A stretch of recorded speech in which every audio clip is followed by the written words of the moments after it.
Good morning, traders, and welcome back to another episode of Market in the Morning. Guys, we have PPI today. We've got some big news. We also have some headlines that we have to cover because markets have turned back bullish. S&P, NASDAQ on 9-day winning streaks. But is it really going to hold? At this point, the Strait of Hormuz traffic is still at a standstill. Oil prices have come down, so we're going to have to take a look. Guys, make sure you smash that like button and hit subscribe because Market in the Morning starts right now.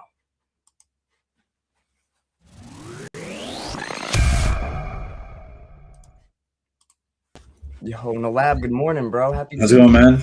Good morning. Dude, good morning. How are you? I'm doing good. What Awesome, about bro. you? How's your week been? Pretty good, man. Not bad. Not bad for a Tuesday. Monday felt like a whole week in itself. Yeah, you know what? These weeks always start off so long, man. There's always something that happens over the weekend, and you're like, all right, time to lock in. Yeah, Sunday evening, 5:55 p.m. Right at your desk, waiting for open, just staring at the chart, seeing where it opens at. Right? yep, yep. Um, Crazy, bro. Do you want to share your screen? We'll take a look at some absolutely, charts. absolutely. Yeah, let's do it. I think we even have a market update that we have to show, or not yet Oh, on the should we? bookmark. Yeah, we can 100% go over it. What? Awesome, My camera's always bro. Your camera's tripping doing lately. something, right? Like, what is that about? It's all right. We will jump into this. So lots happened. We talked about it. Ceasefire was going to get broken over the weekend, and it did, which you can see here. ES just opened with a gap towards the downside. Expected, like we knew that this sort of ceasefire would break. They wouldn't just end something off like this with Yep. an instant moment, right, through one headline. So it's continuing to impact the markets. I think the markets have found a bottom with You that think so? after that 10%. I mean, I think we're still going to get like intraday fluctuations and flush out, but I think this might have been the 6,300 might have been the bottom, and that will maybe even range like as we were talking about over here, while we get these intraday headlines coming in, and Yep. that's also what the new update is related to as well. There's so many headlines that come in, Kevin, like every single day. Like if I can just scroll here, I can literally scroll for hours, and we would have gone through like 900 headlines, right, in a matter of 12 hours. So it's like, how do you now try to go through and filter it? The hard part is trying to do it yourself, right? Or how Financial Juice or these other companies, they have analysts who do it for them. They have like a team of 20, 15 analysts. But again, that's just like, we're a modern company, so we're like, let's innovate a bit, right? So here's this high impact tab that we talked about previously, and what it really does is that when a major headline comes out and our system picks it up, our workflows pick it up in market, we are able to tag it at exact impact on where it happened across different markets. So across oil, you can see there was a 2.46% drop on oil when this headline came out at 3:02 a.m. Eastern. And this headline was US and Iranian negotiating teams to return to Islamabad for peace talks later this week. So that you can easily see that, wow, this headline came out and oil dropped from 97 oil futures to 95, basically 95 flat. And that's a pretty aggressive play, right? It's a 2.5% decrease in oil prices. What happened to ES? ES rose as well. Same with NQ, same with Dow. You can see the exact impact that happens on these asset classes when the headline comes out. And of course, there are so many major impacting headlines. Of course, right? Some of them are just breaking news where it doesn't actually have an impact in the market, but it's still breaking news. It's still developments towards what's happening on the war front. That's important because narratives can shift, right? And sometimes it takes one headline for them to shift, like the headline we had last week where Trump was like, "Hey guys, 2 week ceasefire. This will be a two-sided ceasefire." And the markets found a bottom over here and started pushing up, right? Right before the deadline that he gave them on 8 p.m. on Tuesday, right? So certain headlines can shift narrative. And of course, a lot of these, it's still great to pay attention to what's happening and how the narrative is developing. But the high impact ones, the ones that actually shake the markets, you're going to be able to find it now if you just go into this tab, high impact, go here. There's another update that we're going to get into. We added some bookmarks, which you guys will be able to see. So if I want to bookmark this, and I add to a collection. I can add it to my Trump nonsense collection that I created yesterday. You're gonna need more data for that one. Yeah, I'm gonna add it all. Trust me. You guys are gonna be able to see my bookmarks. So that headline now shows up in your Trump nonsense bookmarks, and it's just a quick introduction to bookmarks, but you're going to be able to follow other people's collections. So if somebody has an amazing collection on the war front, and every major one that's happened, you'll be able to go and see it and see the actual narrative as it goes. That's awesome. That's sort of like you mentioned the other companies, how they have like top 20 analysts to now be Yeah, able to they say, I'm basically gonna watch follow, every headline. yeah, Yeah. to say like, oh, I'm gonna follow No Lab's bookmarks, right? I know that Kevin's my favorite when it comes to market. He's breaking it down. Whatever he bookmarks, I know is important, right? So we're just dialing it in that much more for you guys. Yeah, creating like a community feel to it as well, Yeah. right? You never know. Some guy could just always be on market and looking at the charts, and he's just organizing everything, and so Yep. it becomes easier that way. But this is just a very basic introduction to it. We have a lot more coming for it in the next few days, and just overall improvements to our daily bias as well, our dashboard, and very very exciting stuff that we'll be announcing shortly in our Discord. But before all that, we do have some data coming out in 4 minutes. This is PPI, Producer Price Index. This is the cost of goods, the increase in cost of goods, increase or decrease in the cost of goods for producers. All right. A lot of the times you see this get trickled down. Oh my God, my camera is just freaking out. I got to get a new camera, guys. It's a great camera, but I don't know what's happening. It's like it's trying to Trying to block protect me your out. identity. Yeah, I'm getting censored. Oh my God, YouTube is censoring me. But producer price index is expected to increase from a prior of 3.4% Yeah. to a 4.7. Massive increase. We know this increase is coming. As we talked about, the inflation readings get trickled down to the consumer. So if the consumer is experiencing a massive increase like we had last week, CPI, the PPI is also going to see an increase likely. And you'll often see this is that sometimes even PPI is released before CPI, and PPI sees a sharp spike, and oftentimes they'll pass this cost of goods down to the consumer, and the consumer feels it as well, right? Yep. So if we click this final demand PPI, if we come above again, we have these maximums and minimums, right? 5.9, 3.4. If we come below the minimum, we're going to get a very bearish reading, right? Because that's inflation coming lower than what the minimum expectations that the institutions and analysts were paying attention to.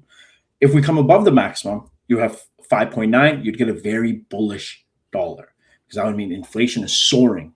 PPI, producer price index, is soaring. Rates are going to need to remain higher for longer, and that just reiterates Fed's we're not going to cut anytime soon narrative. Yep. Especially with everything that's going on.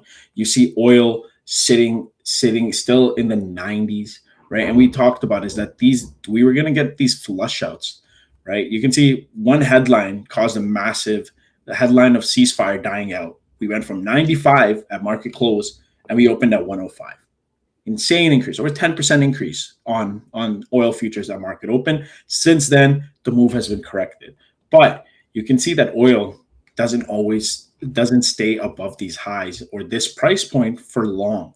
Like last time, Russia, Ukraine, we can see after a few weeks, oil prices started to decrease. Its market impact isn't always long lasting.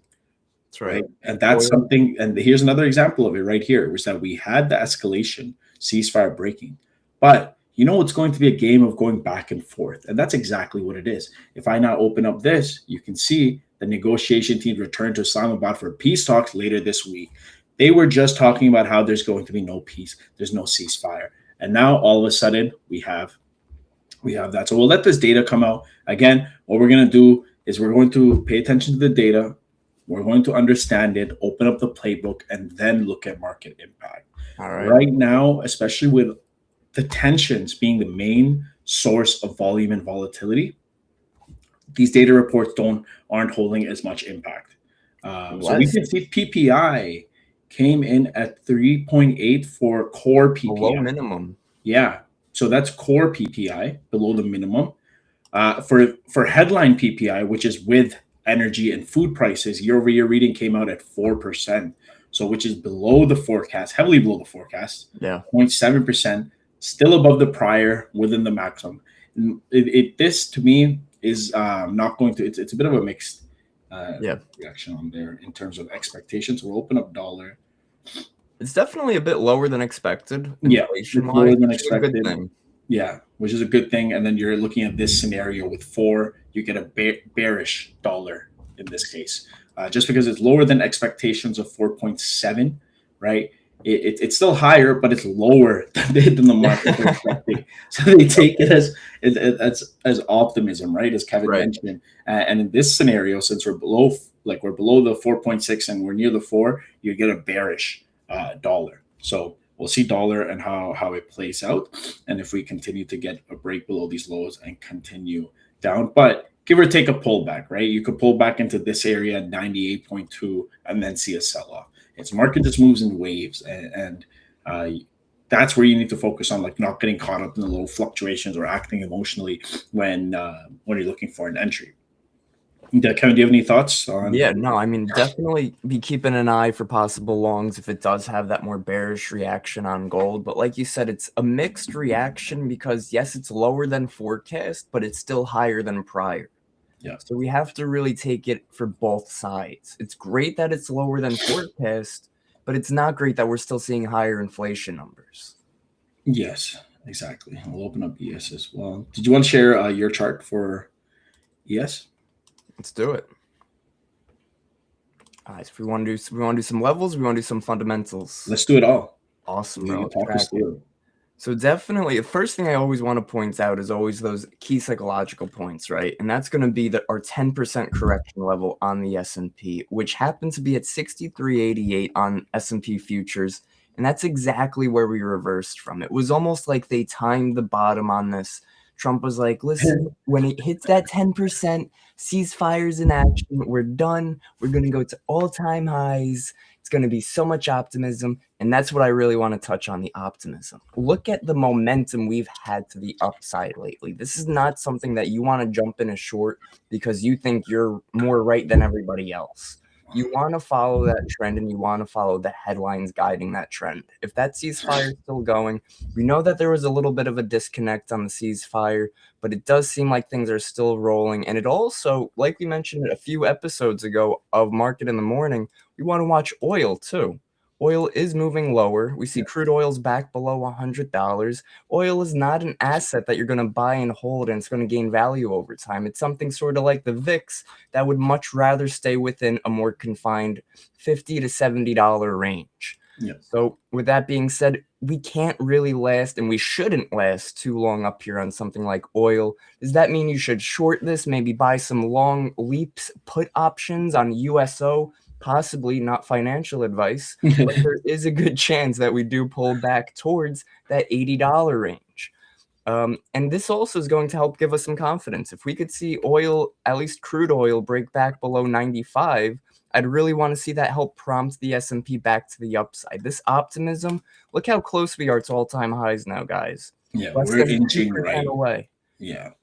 Right there. We're going to hit all-time highs and people are going to be like blindsided. They're going to be like, wait, all-time highs? Weren't we just bearish 2 weeks ago? Mm-hmm. So trade the trend. If you're a day trader, trend is your friend. We see that we're consistently lately breaking previous day high and rallying, and we're getting strong rally candles with that. So ideally, we'd want to follow that trend. We'd want to the get gap got filled hours yeah. later. Oh, gap was gone. That By gap the was time market opened the following day, the gap was filled. literally market open and the gap was already filled. It was like 100-point gap on the S&P, 300-point gap on NASDAQ, filled overnight. Yeah, markets are greedy. Like as soon as that 10% correction hit, they're like, well, everybody exit their shorts. Time to buy. And it's the same sort of price action we had last year during the lows at 4,800 on ES. You see the buying volume return with such violence and just coming after all the short sellers. Seriously, right? Exactly. It's always when you hear news headlines like the most short options in history, the most sellers in history. We've seen blah, blah, blah. that's usually when we get our Yeah, idea of, okay, this might be our turnaround. People are going to get squeezed. Where there's pain, there's gain. yeah, yeah, exactly. And we're just inching closer to those highs. Yep. Give or take, pull back the intraday time frame. We're gonna reach those highs. We're gonna Yeah. reach those highs, even though, like we mentioned, like the war impact, although it's still going on, there's no ceasefire right now. Right. That impact doesn't mean it's forever going to hold.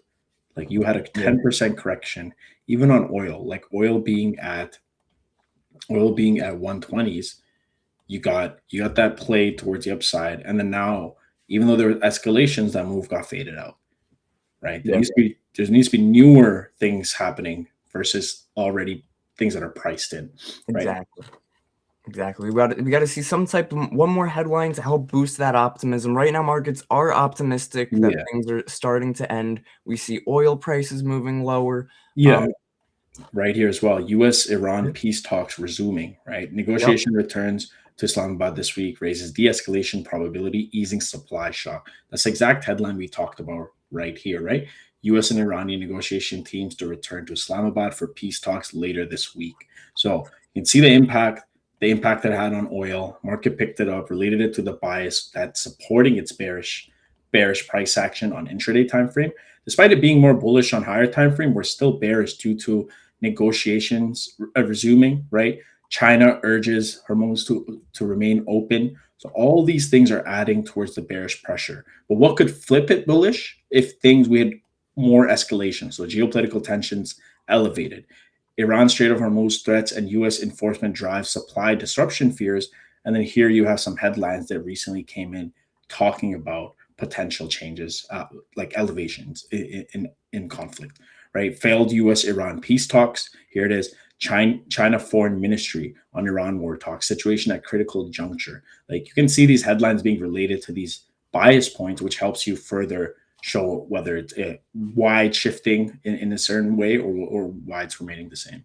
yep. Another headline I wanted to mention: 3 days ago, Trump mentioned massive numbers of completely empty oil tankers, some of largest anywhere in the world, are heading right now to the U.S. to load up on the best and sweetest oil and gas. So this here, guys, it might seem like a nothing headline, but this is a good headline. This says Trump's statement about empty tankers heading to the US to load on oil signals potential supply relief. This could be one of the headlines that's helping support oil back to the downside because listen, if we're having a supply chain issue disruption, supply will cause price to move higher if there's an issue. So if supply comes back to normal, like if the US starts supplying all of this oil, well, then things are going to get more cool, calm, collective back to their normal. Yeah, and this is where we also talked about like CPI. If we had CPI last week, right?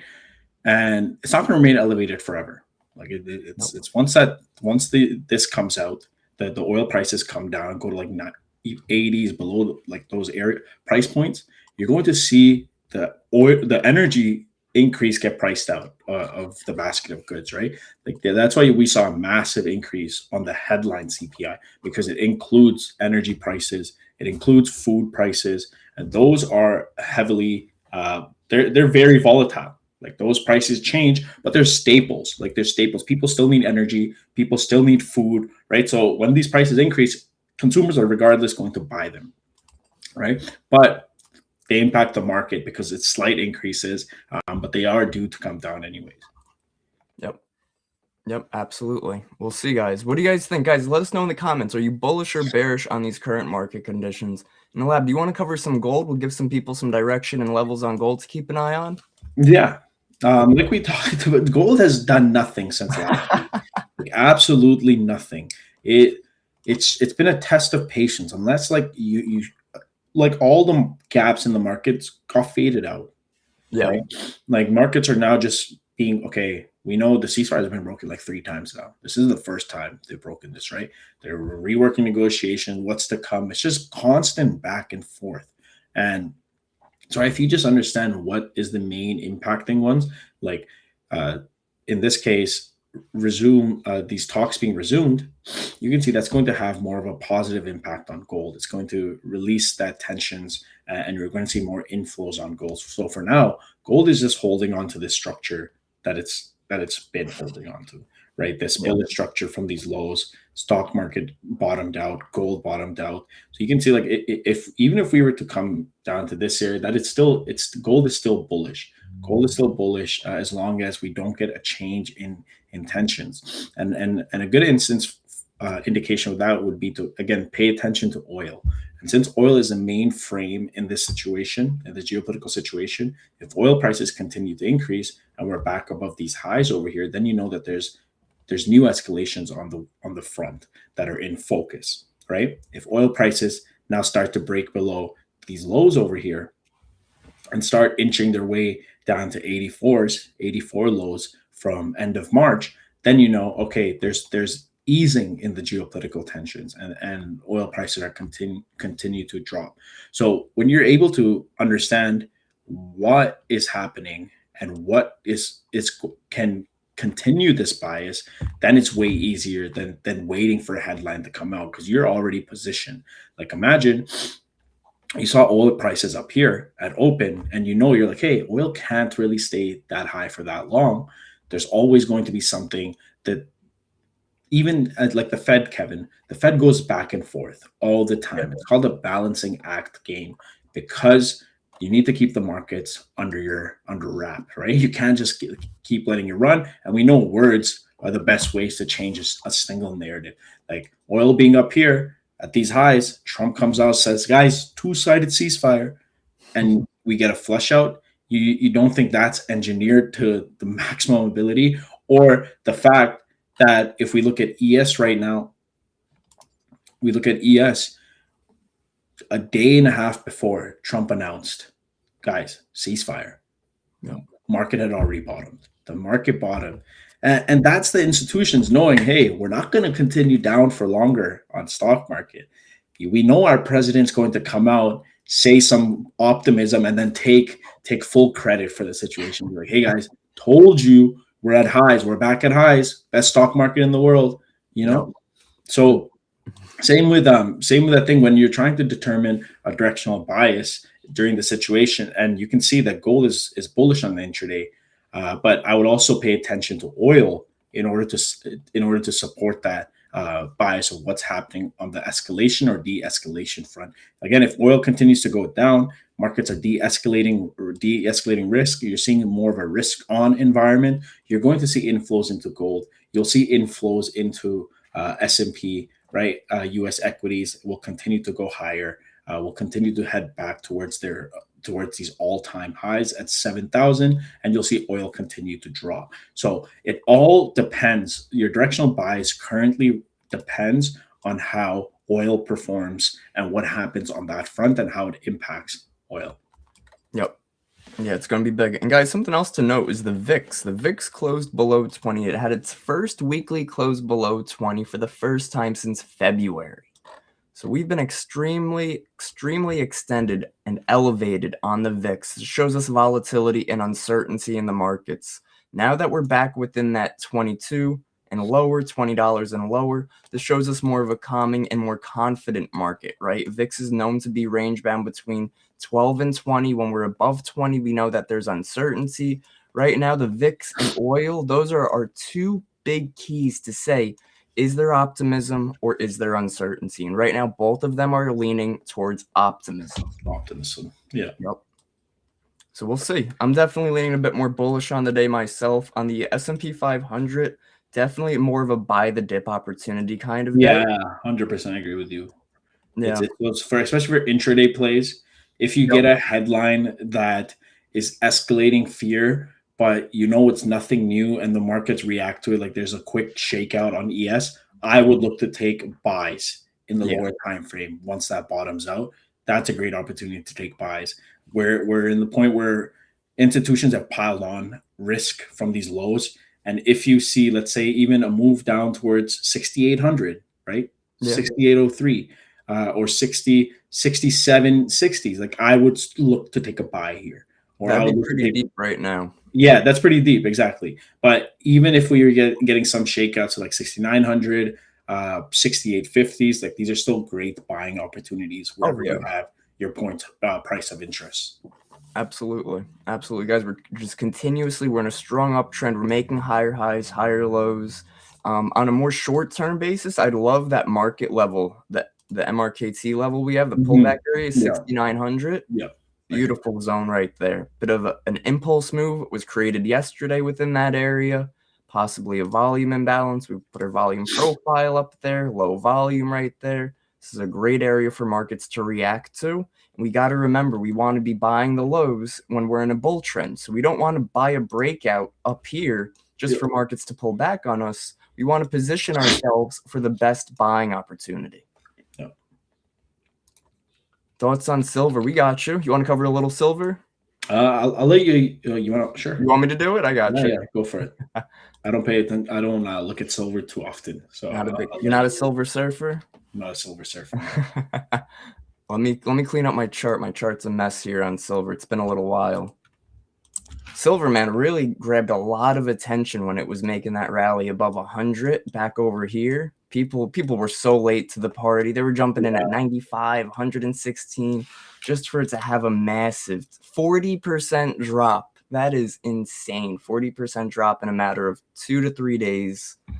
Since then, from all-time highs on silver, we are currently 36% to the downside. Yeah, that's 70, $80, it's still pretty solid.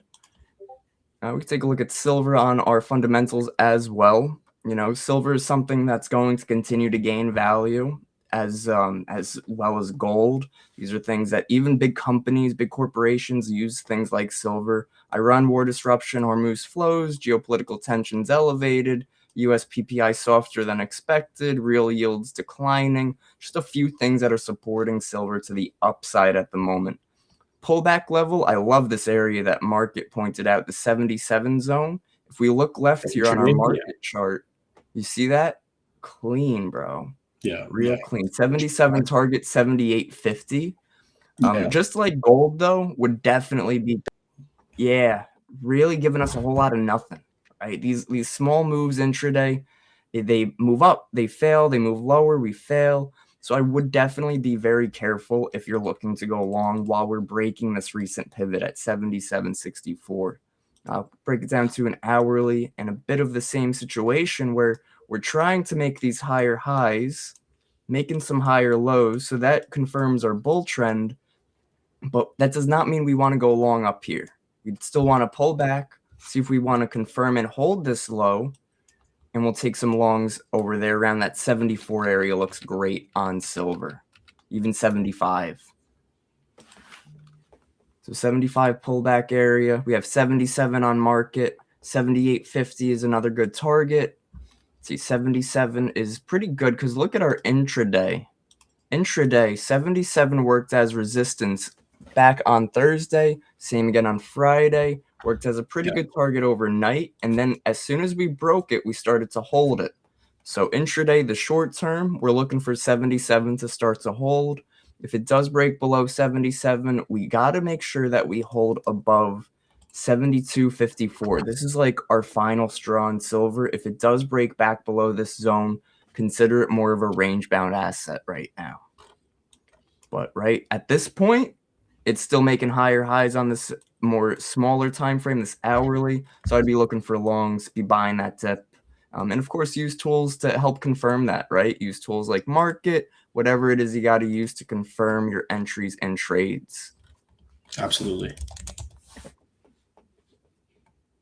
Awesome, guys. Awesome. Yeah, not much Yeah. happening today. It's just a lot of these impacts have gone faded out. Yep. We're seeing, you're seeing that markets are on edge. They're waiting for what is going to happen on this war front, and that's where it's so important to pay attention to these headlines as they come out and actually be able to check the price impact. Right? Yeah. 100%. 100 guys, if you're just trading blindly, you're maybe looking at a headline on Google every now and then. That's going to give you next to no insights. And if anything, it might even give you the wrong bias because depending on the service you use for that news, it might give you something that's a bit more pushed towards the buys or the sells because they're more Republican or Democrat. When we want news and we want to use headlines in our trading, we want something that has no actual emotional bias. We want stats only, and that's where market really, really prospers over even things like CNBC, Fox. This is all just going to give you straight news, no BS. Patient building day for me, absolutely. It's absolutely going to be one of those days where if you're trading silver, trading gold, it's giving us a whole lot of nothing. We want to be patient. Bitcoin, on the other hand, back above 74,000. I ideally wanted to see Bitcoin crack below 60K one more time before giving us that rally back to all-time highs. I felt there's not enough pain in Bitcoin yet, but maybe it is going to hold off of that optimism. It's another risk-on type of asset, so with good optimism, it could help Bitcoin move higher as well. What are your thoughts on Bitcoin, Noah? Yeah, I think we're gonna, dude. This is a pretty heavy bottom. I think there's a lot of buying. Maybe one more flush out, and then we continue towards the upside.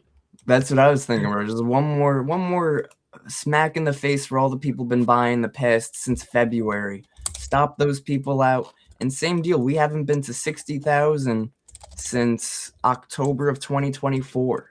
So anybody that's been buying this whole time for the past 3 years is now going to be underwater if we can break below that 60,000. That's what I mean by pain in the market. If you bought Bitcoin 2 years ago and you're now seeing that you're red on your position, those are people that are going to panic sell. And that panic selling is usually the volume we need to reverse back to that buy side. Yeah. No, you got it, Matt. Absolutely. Guys, any tickers, any recommendations you want to see, definitely let us know. Market is a phenomenal tool. Everything, guys. It's got stocks. It's got Forex, futures. If we want to look at a specific company, we want to look at Amazon. Let's look at Amazon, Hyperliquid. We now have Hyperliquid integrated. Yeah, exactly. Let's see, Amazon. What's going on with Amazon? At 243, it's been moving higher with the optimism. Sort of a similar situation that we saw last year, guys, on the S&P 500, where we were bearish going into the year. We were a lot more bearish, though. We had a lot more strength to the downside from the uncertainty of tariffs. Well, guess what? Now we had our uncertainty from the Iran war. And what kind of catalyst do we need to end an uncertainty of a war? We need a ceasefire. We need the war to end. We need some type of a deal. Well, that ceasefire was the catalyst that we needed to reverse. At this point, you do not want to be shorting these S&P and NASDAQ markets without a real catalyst reversing that, because right now the only catalyst we have backing this bull move is that bullish catalyst. The peace talks, the ceasefire, a deal is in the works. Those are the only headlines that are floating in the market right now. If we get some type of headline that's like the US bombs ship that's trying to leave Strait of Hormuz, that's our major red flag. That's our reason to say this was a BS pullback before we can push back lower. I wanted to see last year, we had a similar reaction where we had some relief, about only a 4% relief, and then we ended up selling off another 14%.